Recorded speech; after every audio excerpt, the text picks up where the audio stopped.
Hello guys, welcome to my YouTube channel. Today I'm going to show you the Excel interface.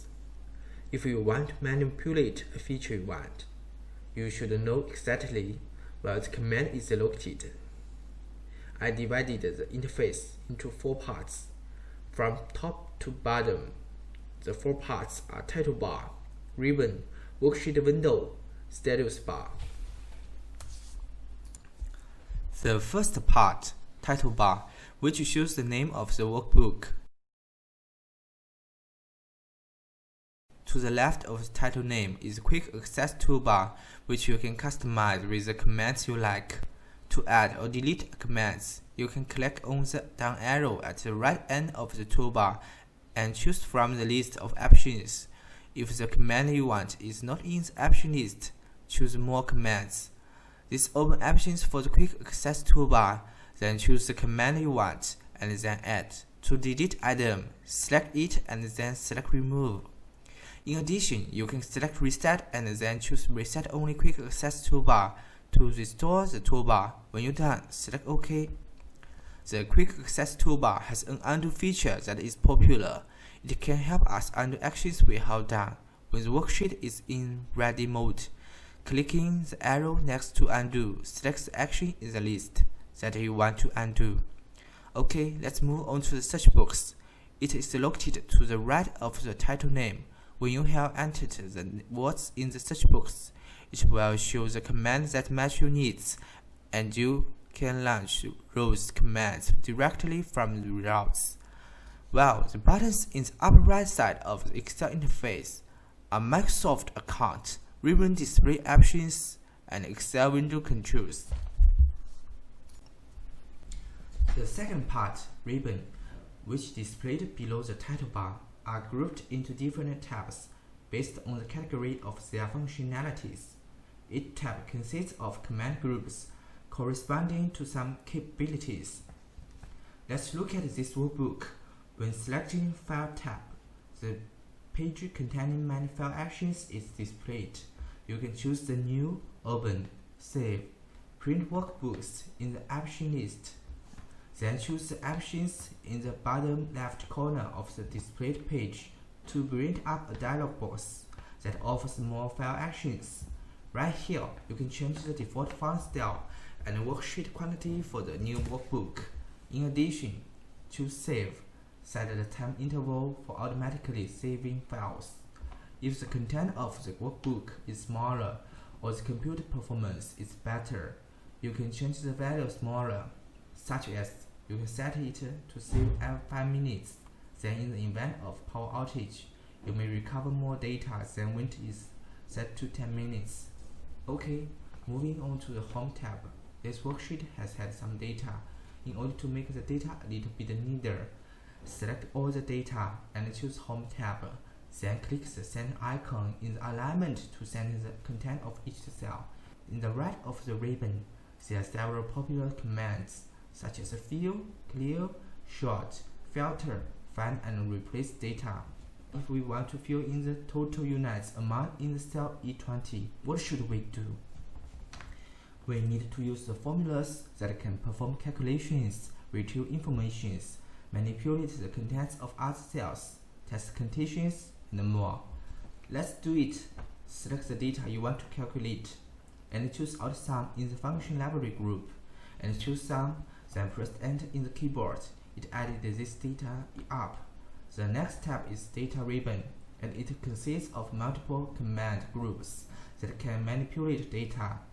For example, getting data from multiple sources, sorting data in different orders, using a filtering process to hide the data, and removing duplicate rows from a sheet. Besides theses, such as data validation, group, and subtotal are also often used to manipulate data. Moving on to the Insert tab.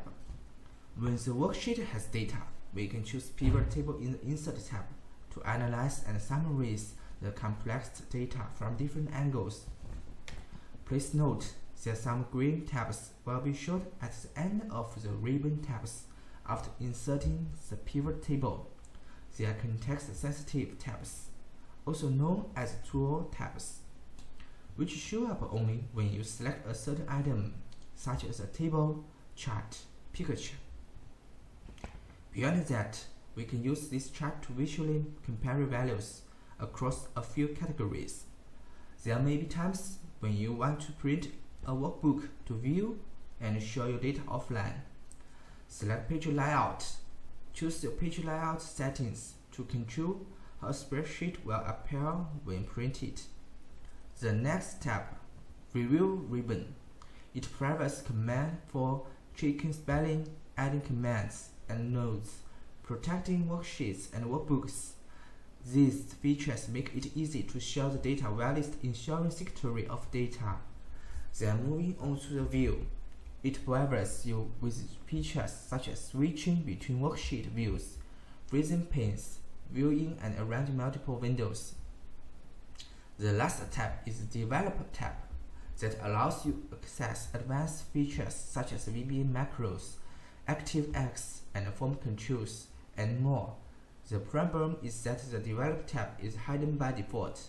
We can select Developer under the main tabs of the Customer ribbon window. Then click OK, opening the Customer ribbon window not only by clicking the Excel option in the File tab, but also by right-clicking on the ribbon. I would like to add that some of command groups are accompanied by a small arrow, which is to the right of the name of the group. When you click on the arrow, a dialog box will be brought up that provides more options related to the command group.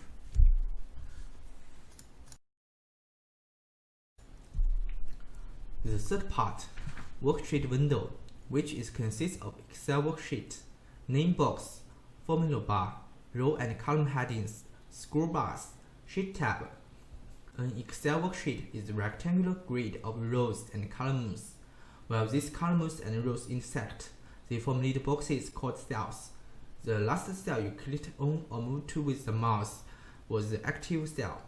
When you right-click on the worksheet, you will be presented with menus that provide options to manipulate the worksheet. Okay, the name box is in the upper left corner of the worksheet window that shows the address of an active cell, and it's easy to navigate to any cell by typing the address of that cell in the name box and pressing the Enter key. In the upper right corner of the worksheet window is the formula bar. You can see Enter and edit the contents of the active cell in the formula bar if the value of active cell is calculated by the formula. The formula and its arguments will be displayed in the formula bar. There are three symbols to the left of the formula bar. They from left to right represent cancelling entry, inputting entry, and inserting function in the cell of formula bar. Right, the numbers along the left edge of the screen are row headings, and the ladder or the combination of ladders are column headings. Column headings are indicated by ladders, so as to make the address of cell clear and simple. The scroll bars at the left and bottom of the worksheet window are used to move the worksheet up, down, left, right. Let's move on to the Sheet tab, which is located on the bottom left of the worksheet window. There's only one worksheet by default. Clicking on the rightmost icon to add a new worksheet.